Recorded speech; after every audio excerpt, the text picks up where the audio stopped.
Hello, hello, hello. Welcome in. This Birds of a Feather podcast with your boy Qcity. Your boy Taj Bravado. And this is the betting pod for week 3, man. Just talked about it. This season is flying, man. We already here. Yeah. So I ain't gonna lie to y'all. I put the picks out there. I'm living with them. Did not have a great week. It did not look that good for the kid. Taj, you were able to bounce back. So let's get into it. So for me, I called Green Bay money line versus Washington. And then I told you Baltimore by 1 million. I wasn't worried about that one. So they covered the 11.5. Bro, two teams that I thought kind of highly of enough to cover screwed me. So LA at Tennessee. I took Tennessee plus 5.5, and they were close for a good bit of the game. And then LA took off at the end. I don't know, man. I was really frustrated by that game because they were within 6 with the ball in the fourth quarter. And then I think it ended 31-16 or something like that. It got ugly quick. Rookie team, they were the number 1 overall pick. And then Chicago at Detroit. I had Chicago plus 6. And yeah, bro. Detroit put a 52 on them, dog. And honestly, not to get way too off track, I don't know how much more grace Caleb gets. I don't think Caleb had a terrible season last year. In terms of rookie year, he had a good year last year in terms of being a rookie. Yeah. But the throw that he got away with in that game, where he threw it up in the triple coverage, and they just by the grace of God threw their hands right in the Roma Doomsdays was like, bro, what are you reading? I don't feel like you're reading. I feel like you're operating off of just talent, bro. And we're past that point. You know what I'm saying? Everyone's talented, bro. Everyone's talented. What can this do? And I don't really question Ben Johnson's ability to draw up a scheme. I will say Bears fans have been talking greasy about Grady. Grady.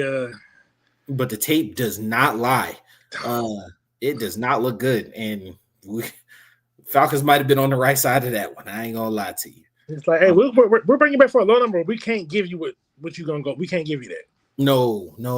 He is not. He is not living up to that. They do not have. And the defense was halfway decent last year. Kept them in a couple games. But to be fair, after Detroit was stifled the way they were, I had Baltimore by 1 million, and I talked myself out of Detroit by 1 million. But because I was like, divisional game 6 is a lot.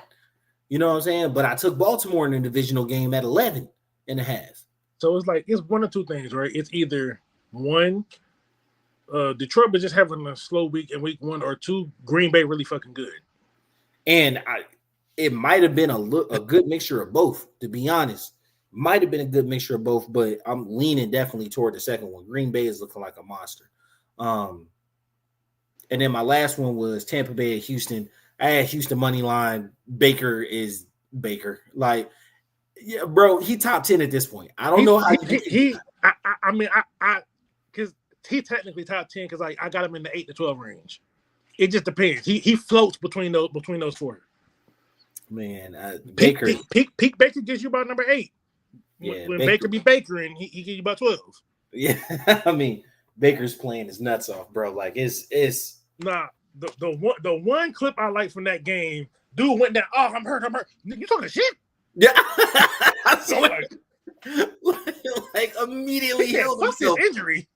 He said, "I ain't even hurt no more." What you say? Immediately healed himself to talk crap, and I was like, "Yo, that was and he had his semi-Tom Brady moment where he was just staring, right, looking off into the distance, knew he was gonna make it. Houston is in some trouble, man. They gotta pull out this tailspin pretty quickly. O-line trash, offensive play caller trash. CJ mid. I don't know. Close. Because I think everybody attributed last year to sophomore slump. You took the league by surprise year one. Now everybody's kind of on to you. And, they like what you do. You got to adjust to the adjustment. So far, he ain't adjusted to nothing. Now, Tampa's defense didn't necessarily stifle us, right? They put up a good fight. I feel like that was a good game. And I wouldn't say they stifled Houston, but they did make him look uncomfortable at times. Yeah. And Tampa's good against the run. That's just gonna be what it is. Tampa's good against the run. So like I am kind of interested to see how Houston's gonna bounce back over the next week. You on the opposing end had an amazing week. You went 4-1. Carolina at Arizona, money line, called it. Philly at KC, I stayed away from that one. You called Philly money line. The Chargers versus the Raiders, you took the Chargers and the points, cashed that one. And then I think you're one that you could not have possibly been any luckier. You had Denver at Indy. You had Indy money line.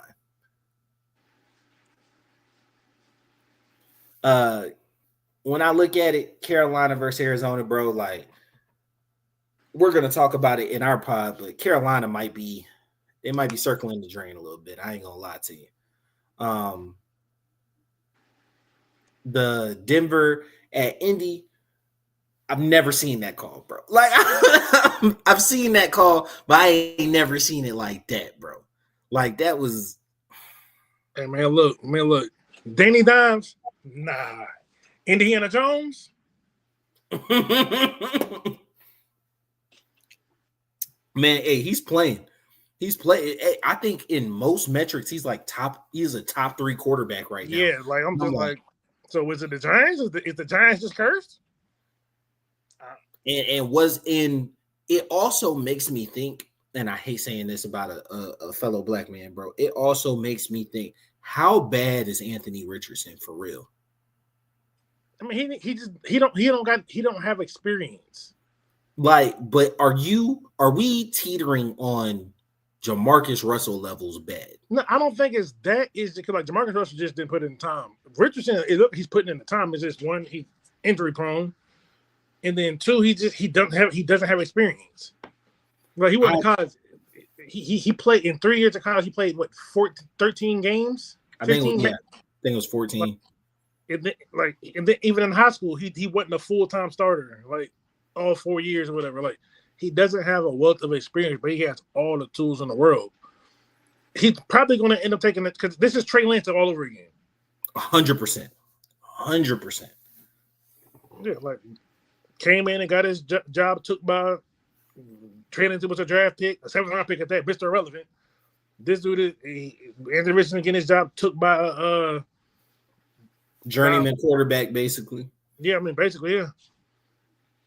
Trey Lance didn't get his job taken by a 7th round draft pick. Trey Lance got his spot taken by a journeyman quarterback who he was supposed to replace, right? Like eventually, Garoppolo was the one who took his job, but then Garoppolo. No, Garoppolo never took it because Garoppolo was he was the incoming starter when he got there. They was going to slow play it, but then year 2. He was coming in as a starter, then he got hurt. Then whoever the backup was, I think, because Brock was the 3rd string quarterback that year. Yeah, it was Garoppolo. Garoppolo was the backup that year. Yeah, because Garoppolo got hurt. Garoppolo got in because I think Trey broke his ankle or something like that. Yeah, fractured his ankle in week 2. Yeah, and then Garoppolo got hurt, and then Purdy took that job and just never gave it back. Yeah, and so I don't know, man. Like I look at it, and then the Chargers, bro. Philly at KC, I feel like that game's been talked to death. I wouldn't have blamed anybody for going either way. The push got to die. I think the most damning piece of evidence on there is they're all outside. Both guards false started, right? Like lined up offsides and then false started. Like it's hard to block that. Like or not block that. It's hard to defend that. Yeah, because the thing is, one, it's a leverage game, and two, like because they're all down here in 4-point stance, just like damn near like 6 inches off the ground or less. So, and like, yes, should the officials be better? Absolutely, absolutely. I'm not gonna take that away from them. The officials should be better, but that's almost impossible to officiate, bro. Like, it just almost like if you've ever been looking down the line of scrimmage, that's almost impossible. And they're not right up on top of it, and they're leaned over and in the neutral zone and false starting. The defensive team is also leaning over in the neutral zone trying to stop them. You know what I'm saying? So like, yeah, it probably is gonna die. Yeah. The Chargers are legit looking like Herbert is no longer Mr. Potential Man. He's actually playing like somebody. I'm just saying that. Don't act like he ain't been Mr. Potential Man for the past couple. He has. I'm just saying, like, it's something in that first game I saw. I'm like, man, this look a little different now. Yeah, he playing for real, and they're opening it up, letting him throw. No, because I'm hit you with that. When I text you said, hey, he might be knocking on number 5. Yeah, I mean, he might be getting up there. You know, when I knew it was an issue, when Quentin Johnston started catching the ball, I was like, oh damn. I said we might be in some trouble. He catching the ball now? Oh god, he might be in some trouble. We might Quentin be Johnston looking like the dude back at TCU now. We might be in some trouble, bro. But apparently he was working with somebody this offseason. I forgot. He was working with somebody this offseason. I love to see players actually working on their weaknesses. I love to see it. Yeah, I mean, has he had a drop this season? Yes, he has. He has? Because I was like, to my knowledge, he dropped the touchdown in week 1. I was about to say, to my knowledge, he's up there. He's playing. He's doing good. He's playing well, but he's still having the drops. But it does look like he made an effort. Yeah, 100%. And it's showing. So 100%. The one you missed was San Fran versus New Orleans. You took New Orleans at the 4.5. New Orleans is another team that looks like, I can't even say New Orleans circling the dream. They're competitive in most of these games. They can't close it out like at all. I was close. Yeah. Because what was it, 6 points? Yeah, I think so, yeah. Well, I wasn't too far off. It's just, hey. Saints they're just not going to be good. All right, so going to the Falcons. So you ended with a 4-1 week. You come into next week at 5-5. I had a 2-3 week, so I come into next week at 3-7. We're gonna make a little bit. Don't worry about it. So we both chose Atlanta at Minnesota. Atlanta plus 3.5. Kept it close, right? Atlanta to keep it close. Ended up being a straight demolishing, but that ended up taking a toll on some of our props. So for Utah, you had Bijan over 68.5 and JJ McCarthy over 16.5 rushing yards, which I don't even know how they let that prop up. But those were your two wins. The Mooney anytime touchdown, the Pitts anytime touchdown, and Penix over 239.5. Didn't cash it all. Expected more of an offensive fireworks show. Was really disappointed by their inability in the red zone, but hey, it was a really good win. So it's hard to really be mad. For me, Bijan anytime touchdown. Fucking Algier got it late. You know what I'm saying? Justin Jefferson anytime touchdown. They ain't see the end zone. And then Penix longest completion of 33.5. He really didn't put it in the air like that. But I had Atlanta for the longest field goal and Atlanta over 20.5 points. So we both were at 2-3 for our prop picks for the week. So we enter next week 5-5. So coming on to this week, like I said, I enter at 3-7, and surprisingly, like we talked about, we both got 3 games that we picked, and we're both on the same side on. So either super smart or we both just super dumb. And based on my record, I think you should be worried, actually. Based off my record, you should be optimistic. Yeah, true. All right, so just with the two that's different for both of us. So I got the Jets at Tampa. I'm taking Tampa -7, right? Like I'm taking Tampa to cover and cover big. Justin Fields is out. Yes. Oh yeah. Yeah, Justin Fields is out with the concussion. I do believe in the Jets defense, but the Jets want to heavily rely on running the ball, and Tampa has shown they're good at stopping the run. So I will take the Tampa and the 7 points. And then Houston and Jacksonville. Third week in a row betting on Houston. I expect them to stop the tailspin. I'm just taking the money line versus Jacksonville. Jacksonville's fishy to me, bro. Jacksonville is fishy to me. That is Travis Hunter isn't really being utilized on both sides of the ball like they really, really talked about. Because they got a bad quarterback. I mean, I didn't say that though. BTJ, he got called for the alligator arms. I got some context to that. It could be an excuse, but they said he was having he came into the game with a wrist injury, so he could have been favoring that going into the middle. It's still not an excuse, but there's a little context to it. I understand the context behind it. I also understand that your quarterback was putting you in harm's way a couple times. Yes, he definitely. Trevor definitely was giving us some hospital balls. He like nigga.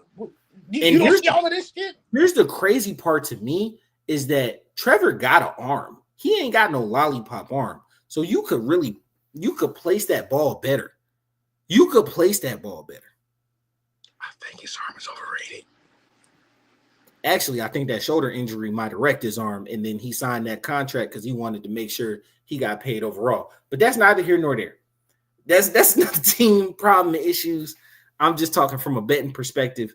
I'm taking Houston money line because if Houston starts 0-3, it's going to be a rough season down there. For you had the Monday night game, Minnesota at Cincy. You taking Minnesota money line. It's going to be an ugly game, but that's what I was saying. That was a tough game for me. It's going to be an ugly game, but hey, I'm just taking it for the shits and giggles. And then pass money line Steelers.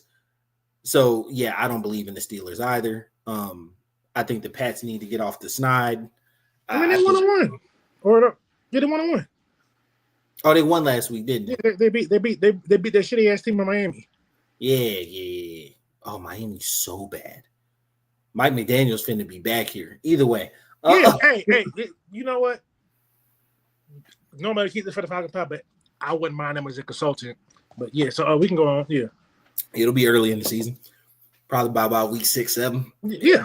How long is it called? Consultant, yeah. Like Robertson used play action.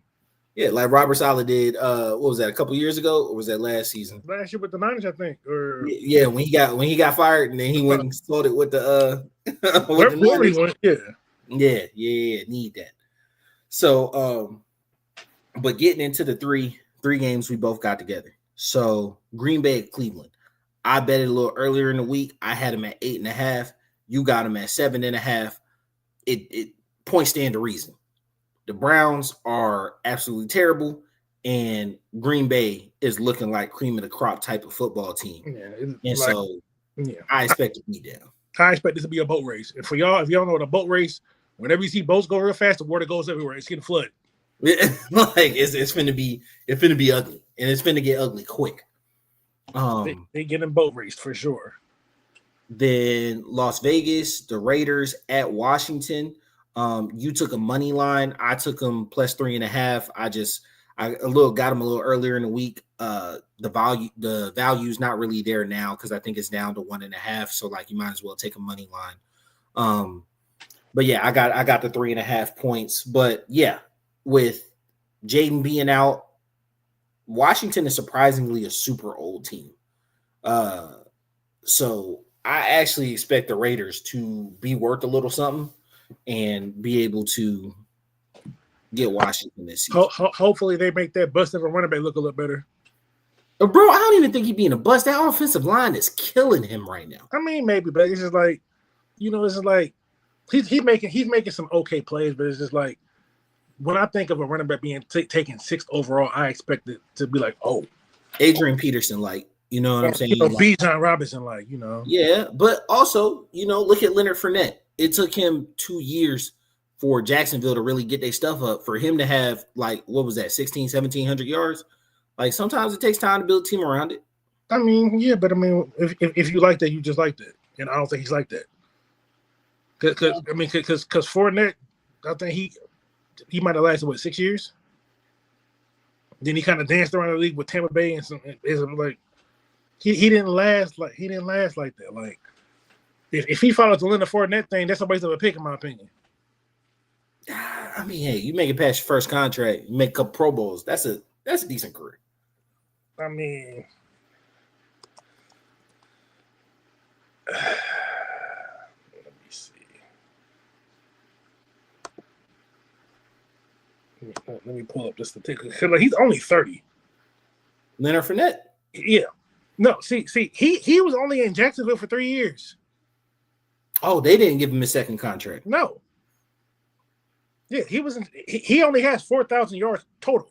4,500 career yards. Oh, that's crazy because I know one season he had like 1,600, right? No, he never. The highest he had was 1,100. And then in the 2017 year? 2017 was his rookie year. He had 1,000 yards. Oh, that's the year they went to the AFC Championship game. He only had, dang. That's banana. Oh, yeah, because he split time with Tank Bigsby, ain't it? No, Bigsby just got here like 2 years ago. Who he split time with? I don't even know who was there in 17 and 19, honestly. But either way, we're about to go down a rabbit hole. We tend to do this, y'all. I apologize. So who was that? 20 and 21. He was with Tampa. Yeah, 20 to 22. He was with Tampa. Then he finished with the Bills at 23. But he just turned 30. Dang. Yeah, that might be a waste of a pick then if you follow the Leonard Fournette route. You got to get your second contract with the same team. You got to get your second contract with the same team. At least the franchise tag, shit. Yeah. For that pick to seem like it means something. And then the last one that we have, we both got Rams money line over Philly. Philly can't throw the ball, and I don't know why people are just ignoring this because they're on like a 9-game, 10-game win streak or something like that. I don't know. It's whatever it is. I don't care. Philly can't throw the ball like at all. They've had 5 passes over 20 yards. I love Jalen Hurts' response because Chris Jones like, man, y'all barely even had over 100 yards. Shut your ass up. We won the fucking game. Which is yes. And I'm not gonna lie, that's me 100% of the time. That's me 100% of the time. I don't care how we win, we won. Right? The offense got to show up at some point. The offense has to be better. And the Rams have a good offense.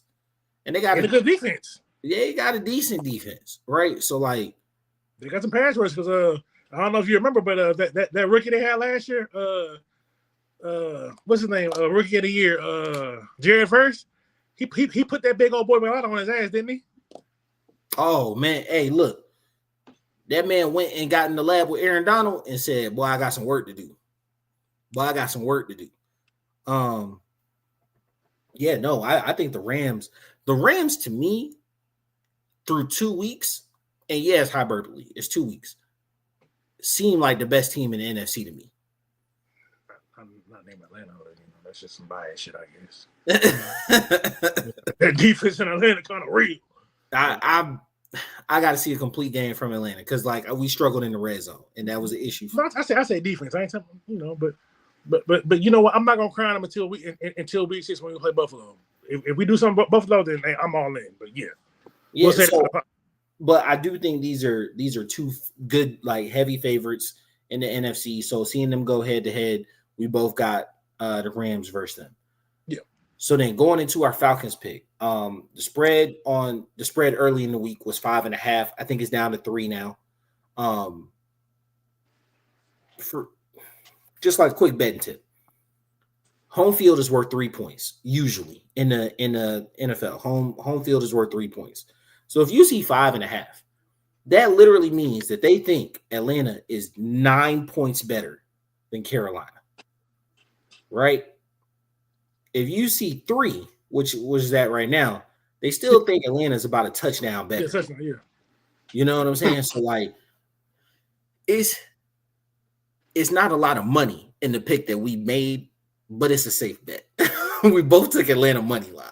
All right. So like, and you get no points with it. Took Atlanta money line. Get out of here with a win, because this is 100% a team that Atlanta has lost to in the past. If y'all turn the corner becoming a good team, this is a game that you win. Yeah, right.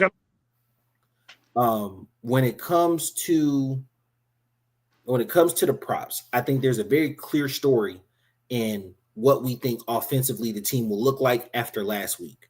So I got Penix over 220 yards passing, London over 70 yards receiving, Pitts over 40 yards receiving, the team under 200 yards rushing, and then my Panthers pick is Chuba Hubbard over 80 yards total, right? For you, you've got London over 5.5 catches, Pitts longest catch over 17.5 yards, Penix longest pass over 33.5, Bijan over 82.5 rushing yards, and then your Carolina pick is Tet over 8.5 targets. I think it's very clear that we both have the same vision for this game. This is a light 'em up type of game. Throwing the ball, the offense should uncork itself and come loose. Penix should have a field day, right? Yeah. Sadly, y'all might not love to hear this, Atlanta fans. Nobody's looking for balance this game. Well, yes, you're going to run the ball. Yes, Bijan is going to get his touches in. But, like, Carolina's vulnerable in their secondary. That is where they're meant to be attacked. It is, but I also just want to make note, last time when we played them last year, when we won the first time, we ran over 200 yards on them. Just want to make that a mental note. Which is, hey, I'll take that. I've taken the under 200 yards because I do think Bijan has shown twice this season in both games that, one, he's able to make something out of nothing and take off and make an 80-yard play, or he can grind it out and bring you down, right? So, like, there is no, I'm not ready to put him in Derrick Henry conversation, Saquon Barkley conversation, but, like, he right there. He right there. He ain't right there. He is there. Like, he ain't knocking on the door. He's closing it behind him. I'm not there yet, but I'm there. I'm all the way there. He clearly is a top 3 back. And he might not be 3. I ain't gonna lie. He might not be 3. But as of right now, he's the top 3 back. Also, going back, I know we're past it. I'm sorry. But going back to the Rams Philly game, Saquon ain't been going off like that this year. Keep it a buck. Keep it a $150 without the change of tax. Saquon ain't been going off like that. Derrick Henry had the huge game versus the Bills. And then, like, things got out of hand versus Cleveland. So, like, I understand him not having a huge day. But, like, Bijan out of those 3 has been the most consistent week to week. Granted, it's only 2 weeks, but I'm just saying. Yeah. Back to the Falcons game. Yeah, back to the Falcons game. We both got London, Pitts, and Penix in our picks, right? So, like, there is an idea that the offense will run through them and it'll be prolific this week. Mm-hmm. Let's see, Bijan. Well, he got over 200 yards. Yeah, in the Bills, because he got 167 rushing. And you gotta have like 150 receiving because he had 100 in the first game.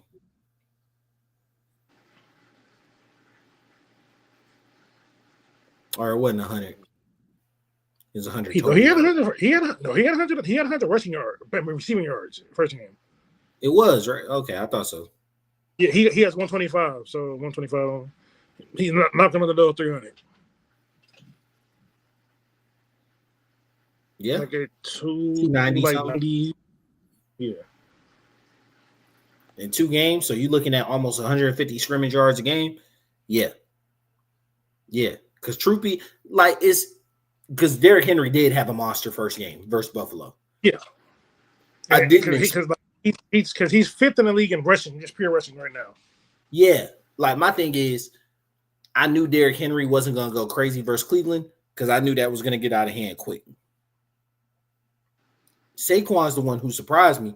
Saquon really ain't been going off like that. Now Jonathan Taylor has had a little bit of a resurgence here, right?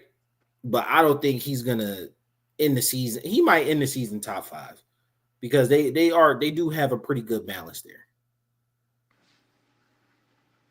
Yeah, for sure. But overall, I think the offense is going to be led by the passing game this season. By the passing game this week. Well, yeah, I'm a little on the opposite side. Well, I'm not on the opposite side. I just think you're gonna see the offense clicking in all facets. That's what I'm expecting. Run game, pass game, everything. Yeah, and if there's ever a week to get right and score touchdowns, this is the week. It is against Carolina. They showing their belly a little bit, right? So if y'all want to hear more about that game, tune into the Hawks pod, tune into the Falcons pod. I said it, Falcons pod. Tune into the Falcons pod. Follow us on all social media platforms, BOAF Media. We having some discussions about like where we're gonna take the pod. So like tune in for a little bit more, content information as that comes about. Appreciate everybody who's listening. We've been trying to be a little bit more consistent with our uploads, and it's seeming to pay off because like we've had pretty good viewership over the past 2 weeks. So we appreciate y'all. Always tune into the lives, put that alert bell on, hit that ding. So when we do go live, you can see us do all the mess ups live before I touch and edit it and then put it out on Spotify. Once again, appreciate y'all.